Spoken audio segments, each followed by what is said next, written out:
Bourassa n'a pas la mine particulièrement réjouie, malgré l'encouragement et l'ovation de ses députés.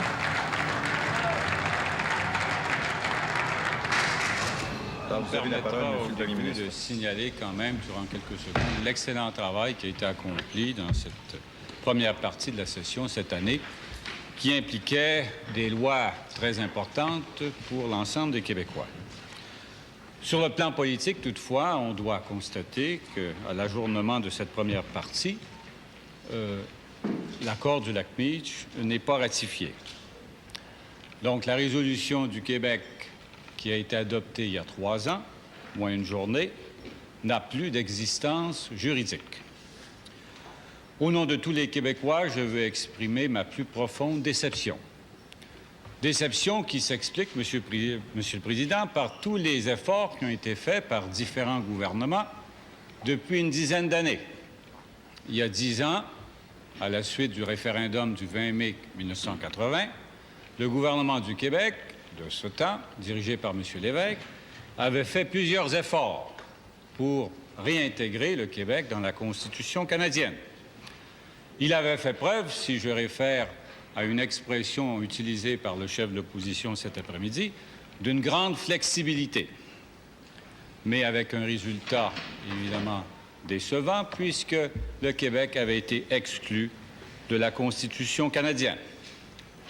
En 1985, nous avons proposé au Canada anglais des conditions qui ont été jugées par tous comme étant modérées et raisonnables.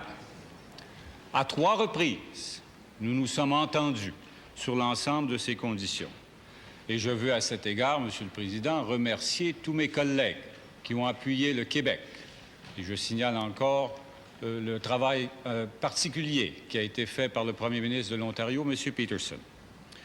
Le 9 juin dernier, Monsieur le Président, nous avons une nouvelle fois signé une entente.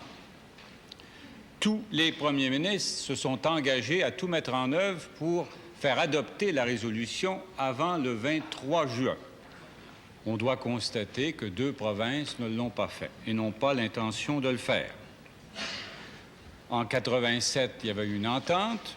À la suite de 3 changements de gouvernement, la signature qui avait été donnée par les provinces n'a pas été respectée.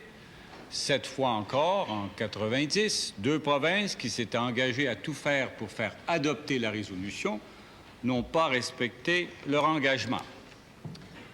Jusqu'à 1985, on disait « What does Quebec want ?»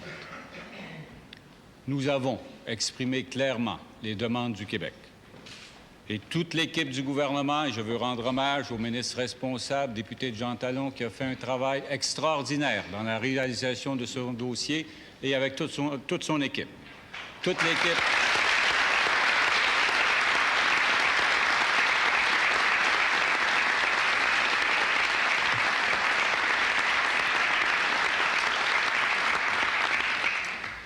Donc, depuis 1985, la question est « What does Canada want ?» Et on attend encore la réponse du Canada à cet égard. Monsieur le Président, le Canada anglais doit comprendre d'une façon très claire que quoi qu'on dise et quoi qu'on fasse, le Québec est aujourd'hui et pour toujours une société distincte, libre et capable d'assumer son destin et son développement. Merci.